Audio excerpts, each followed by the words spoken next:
More twists and turns in the story of a missing Maui woman reported missing here in L.A., now believed to be in Mexico. Tonight, there are reports of a secret marriage that could be a scam.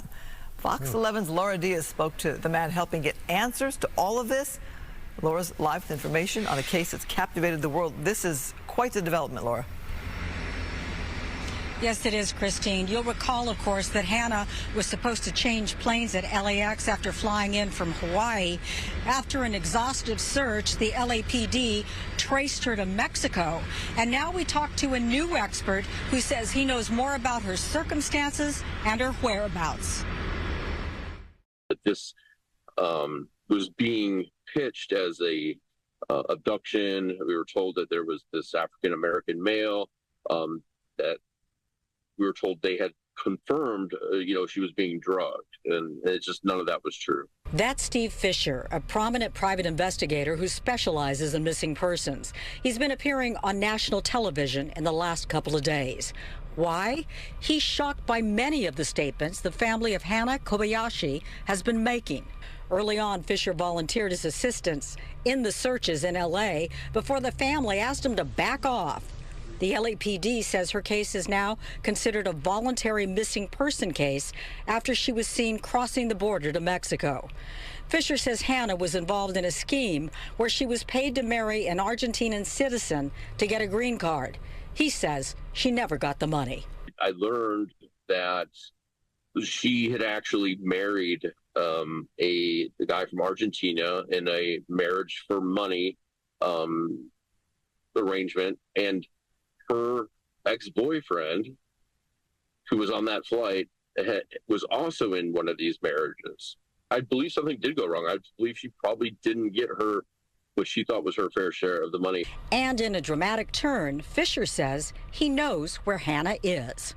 I know where she's at, or she was at least, as of 24 hours ago. It's not that hard. Call off this public search. People are now going into Mexico. Somebody's going to get hurt.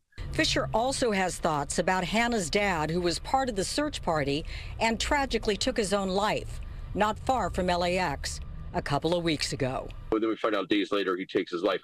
Whether those are intertwined, whether it's he found out about this marriage thing and felt a sense of shame, or whether there's some deep, dark secret is ready to come out, I don't know. But Hannah's family refutes the marriage for money scheme. In a public post, they said here, we want to stress that the family has not publicly announced any information regarding an alleged marriage because we do not have the facts or the necessary documents to verify the legitimacy of this. So this saga continues, but as you mentioned off the top, Christine and Alex, it is a case that has riveted people wanting to know why this young woman who was supposedly on her way to New York after a brief layover at LAX went missing. We continue to monitor this story, and as we get more information, we'll bring it to you. I'm Laura Diaz reporting live from downtown Los Angeles, sending it back to the studio. So if he knows where she is, where is she? And if he knows where she is, why hasn't he communicated with her? Well, I do think that he listened to what the family said, and they asked him to back off, that they wanted to control the public message. Tonight with a newly revealed lead in the Hannah Kobayashi disappearance. Our Ben Gutierrez says it appears the Maui woman got married 2 weeks before she went missing. Ben. Kobayashi's family wants to know if she was involved in an immigration marriage scam before she went missing. Reports say the FBI is also looking into it. New tonight, an attorney for Hannah Kobayashi's family confirms that they received what may have been a big clue weeks ago. A photo of Hannah with an Argentinian man appearing as if they had gotten married. There was a purported wedding, like a Hawaiian beach wedding photo, and this information that was sent to Sydney, Hannah's sister, on November 15 on Facebook Messenger from somebody that said that she got it from Reddit. The attorney says Kobayashi's sister turned that information over to police and then stayed quiet about it until the Los Angeles Magazine broke the story yesterday. But the family now backs the report that says Kobayashi apparently sat next to the Argentinian man on her way from Hawaii to LAX last month. It says the man's girlfriend, along with Kobayashi's ex-boyfriend, were also on the flight. Soon after that, Kobayashi sent a text message that said, "I got tricked pretty much into giving away my funds for someone I thought I loved." Kobayashi's family also found some immigration documents at her home, leading to speculation she was duped into a marriage scam. But it's still just a theory. Neither I nor the family have any confirmation that Hannah was married, let alone sort of a fraudulent sham marriage of any kind that was paid for. The family's attorney is also focused on Kobayashi's move into Mexico on November 12th. Police have said she walked across the border on her own. That's not necessarily voluntary. Just because some man is not dragging her by her hair, that doesn't make it voluntary. To date, the investigation has not uncovered any evidence that Kobayashi is being trafficked or is the victim of foul play. She is also not a suspect in any criminal activity. LAPD said earlier this week the case will remain open, but they won't pursue Kobayashi into Mexico. Now that she's there, it feels like they're kind of washing their hands clean of the situation. Despite their frustration, the family is expecting to learn soon whether Kobayashi was indeed secretly married. I think that once we, which should be by tomorrow, we have more information about whether there was even a marriage, we will then next move on to interviewing individuals that might have been involved in the marriage or the relationships. Azaria and Kobayashi's family are also now more concerned about her safety. The U.S. State Department has asked travelers to reconsider going to Tijuana and Baja California because of violent crime and gang activity often linked to drug trafficking. Ben Gutierrez, Hawaii News Now. All right, people, what's going on? So you heard the news stories. You got this girl, Hannah Kobayashi. She goes missing, and there's a lot of hoopla, a lot of, news stories, and a lot of is going on in regards to this story. It's made national news from Hawaii to Maine. Everyone knows what's going on. It is a big story. It's been a major deal. And as we find out more and more, it's looking like this girl is not deceased and that she is a voluntary victim. Here's the deal. This is the reason why I always tell you guys to mind your own business and don't help women. Now keep in mind, I am not anti-woman. I'm not trying to do red pill stuff, nothing like that. I just want you guys to understand that when it comes to women, the story is always, and I mean always, far more complicated. I mean, just think about this. This woman was on a flight and she was supposed to take a connecting flight to like New York or something, but she gets off the flight and she goes into Mexico. And apparently she goes there of her own free will. She goes there of her own free will. She turns off her phone. She turns off all of her social medias, and she becomes reported as a missing person. She's a missing person. She knows she's a missing person because she knows she's on the news. She knows in Mexico they get American news. And she obviously does have social media. She's just ignoring it and whatnot. She knows she's a missing person. She doesn't communicate with anybody. The FBI get involved.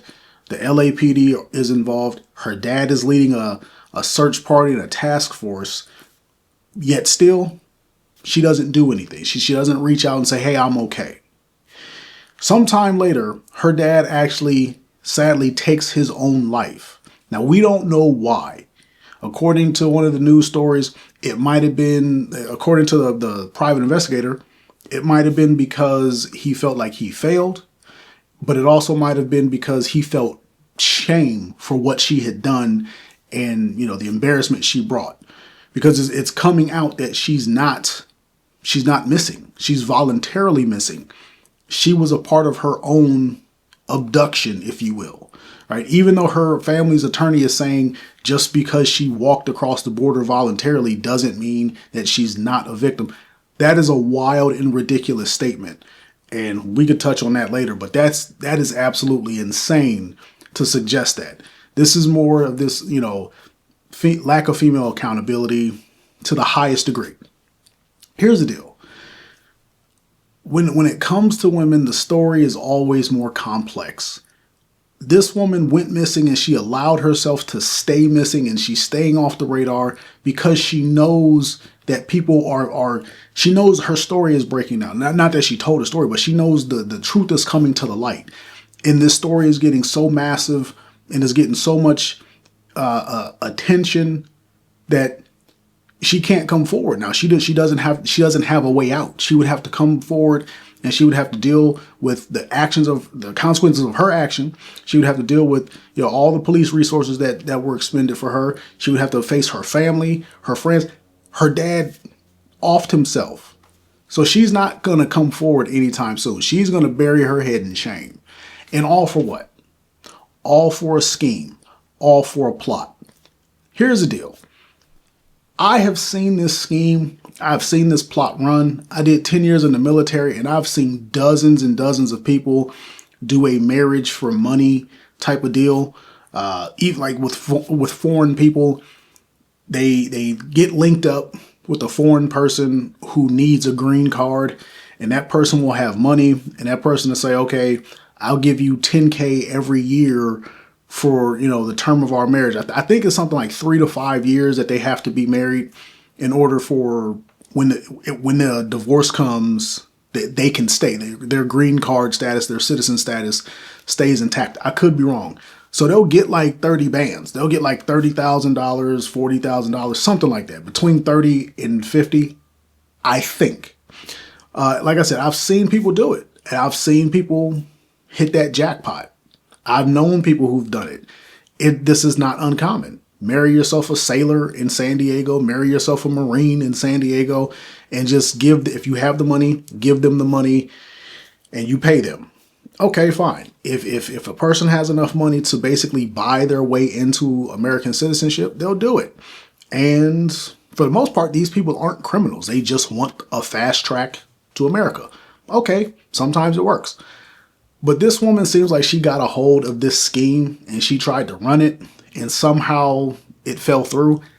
I'm not sure of the details. The cops aren't sure of the details. Nobody knows really what's going on except this woman and whoever else is involved.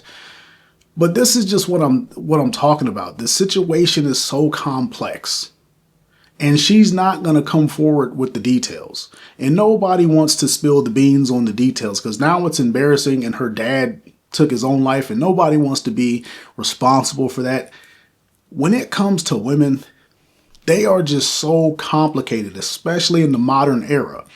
I don't know how many of you guys are active on the internet. I don't know how many of you guys watch any kind of dating podcasts or whatnot. But if you watch any of that stuff, you are familiar with the term JUCO. That's junior college. We are not talking about institutions of higher learning when we say JUCO. Women are at the JUCO. And if you know about that, you know about that. They are there. Women are scheming. They are plotting. They are planning. They are trying to get money the quick way. Keep in mind, this is not me being anti-woman. Everybody is doing this. You got men who sell drugs. You got men who scheme crypto. You got women who scheme crypto. But just like men can go out there and steal and boost cars and sell dope, women will typically sell their body, or they'll sell their time or something like that, right? Everybody plays the games that they play. In today's day and age, the JUCO is alive and well. People, girls are there. They're trying to get, sugar daddies to give them money, and they get into weird situations. Women are at the JUCO, and they're dealing with potentially sketchy men, and they get themselves into either dangerous or embarrassing situations. This is just a fact of our everyday life. If you guys have been following my channel for any length of time, I've told you, I do photography, I do videography, cinematography, I shoot commercials, I do a lot of video work, especially in the party and nightlife scene. And I've dealt with so many women who are, as Coach Greg Adams would put it, on the dark side. They're at the JUCO. They are indulging in that life, right? You see it all over the place. And it's not really my place to say yes or no or to chastise them, but it is, I think, my place to tell you, when you're trying to save women, when you're rushing to defend a woman who's getting hands put on her, or when you're, looking at these stories and you think, oh, the world is so dangerous for women, I think it's my place to tell you that that's not the case. A lot of these women are active participants in their own downfall, in their own demise, or in their own bad situations. Women are going to tell you, believe all women, right? Women are going to tell you that they're all victims. Just like that lawyer for the family said, just because she crossed into Tijuana on her own doesn't mean that she's not a victim. They will find ways to justify ludicrous behavior. And keep in mind, like I said, I'm not being anti-woman. Men do this too. You see men get themselves in bad situations and then they try to come with some stupid excuse. No one ever buys the excuse and they always have to deal with, the repercussions, but everybody does dumb stuff. I just want you guys to understand that when it comes to women, especially the modern woman, they are quick to put themselves in weird situations, and you're never going to know the full extent. You'll never know the full story. And they will let you go all the way in to that bad situation. You will be neck deep in mud, so to speak, and you'll be drowning in that situation with them. And only when you're about to go under do you find out that she put herself there. That only when you're about to drown with her do you find out exactly what she's done, right? This is why I tell you, man, don't rescue women. I'm not being anti-woman. I'm just being pro common sense. This woman knows that, she knows she's missing. The police know that there's no foul play, and they're telling people, hey, we don't see any cartel activity. We don't see any gang activity. We don't see anywhere where she was threatened or coerced or blackmailed.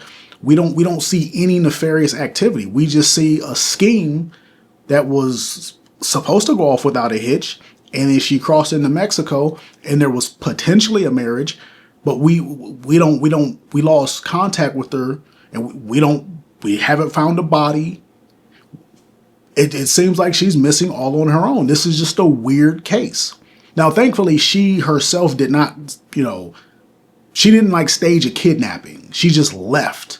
So this might be a woman who's got some mental issues. She might have been a problem child from day one, always scheming, always plotting, always into trouble, doing stupid stuff. We don't know, but we know that this situation is upon us and a lot of resources and attention have been given to this. And we know she's not deceased, but she's not coming forward to say, hey, I did this on my own, chill out, right?